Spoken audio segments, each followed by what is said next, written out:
The chairman was a man named Senator Nelson Aldrich from Rhode Island. Aldrich represented the Newport, Rhode Island homes of America's richest banking families.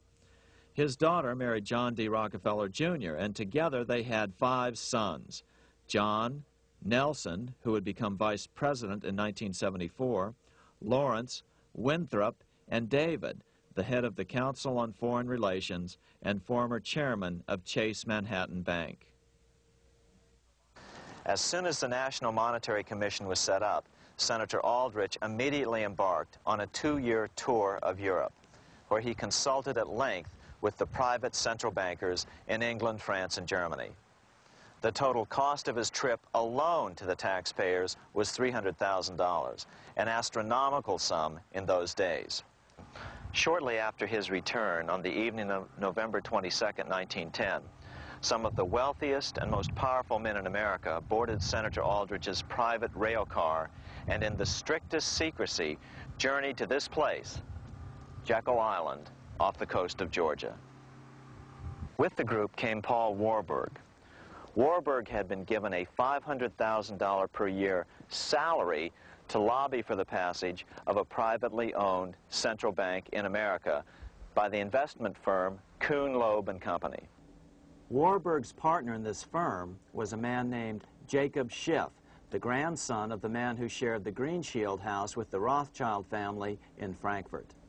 Schiff, as we'll find out later, was in the process of spending $20 million to finance the overthrow of the Tsar in Russia.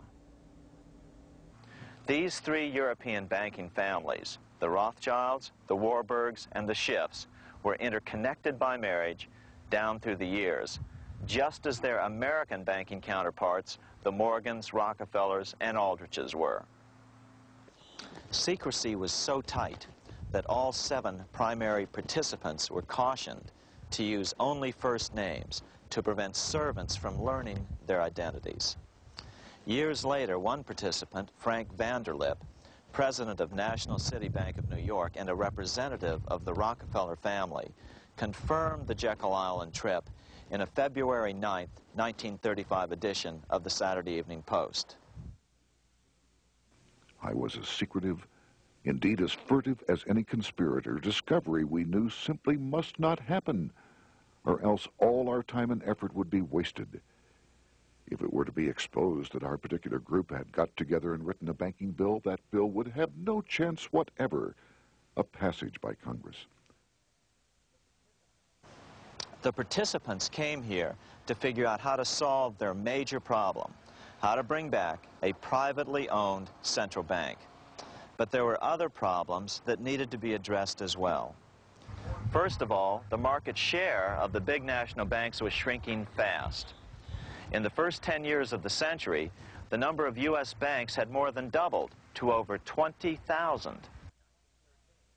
By 1913, only 29% of all banks were national banks, and they held only 57% of all deposits.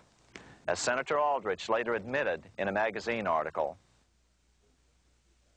before passage of this act, the New York bankers could only dominate the reserves of New York. Now, we are able to dominate the bank reserves of the entire country.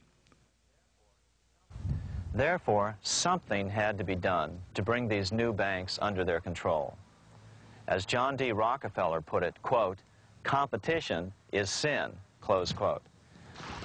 Secondly, the nation's economy was so strong that corporations were starting to finance their expansions out of profits instead of taking out huge loans from large banks.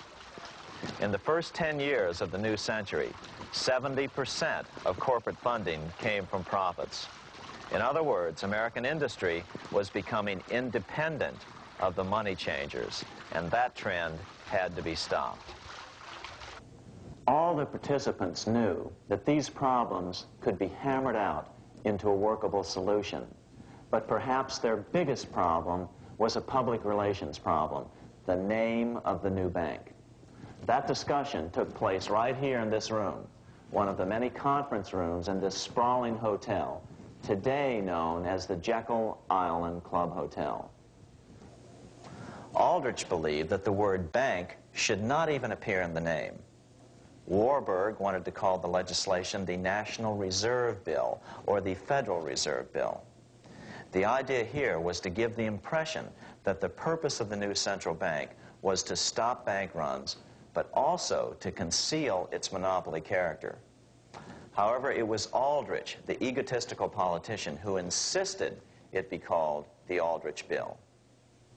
After 9 days at Jekyll Island, the group dispersed.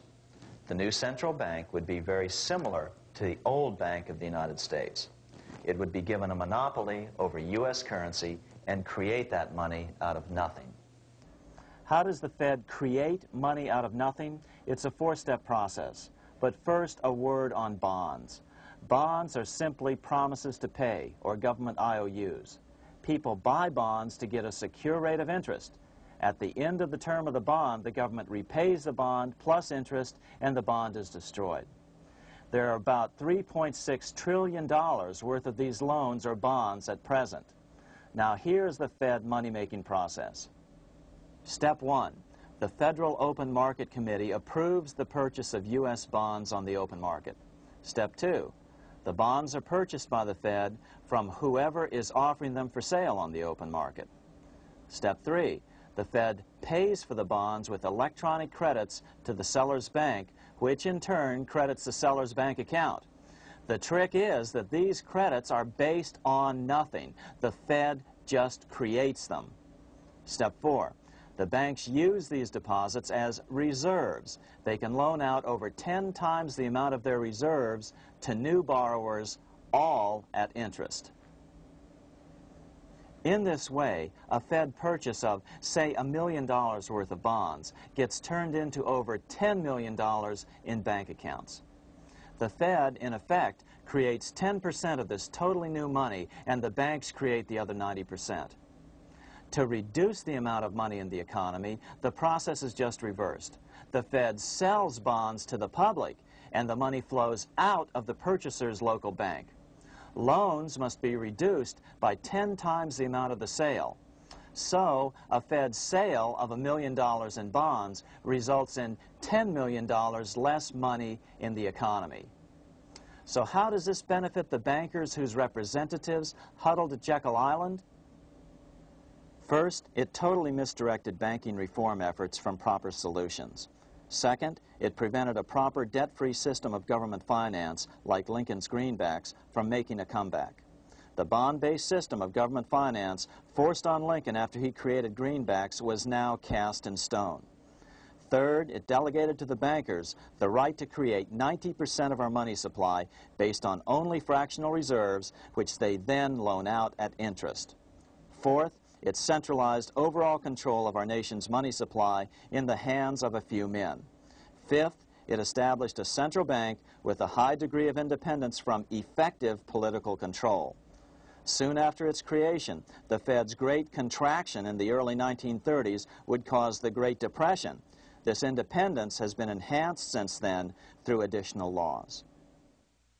In order to fool the public into thinking the government retained control, the plan called for the Fed to be run by a board of governors appointed by the President and approved by the Senate. But all the bankers had to do was to be sure their men got appointed to the board of governors. That wasn't hard. Bankers have money, and money buys influence over politicians. Once the participants left Jekyll Island, the public relations blitz was on. The big New York banks put together an educational fund of $5 million to finance professors at respected universities to endorse the new bank. Woodrow Wilson at Princeton was one of the first to jump on the bandwagon. But the bankers' subterfuge didn't work. The Aldrich Bill was quickly identified as the bankers' bill, a bill to benefit only what became known as the money trust. As Congressman Lindbergh put it during the congressional debate, the Aldrich Plan is the Wall Street Plan. It means another panic, if necessary, to intimidate the people. Aldrich, paid by the government to represent the people, proposes a plan for the trusts instead.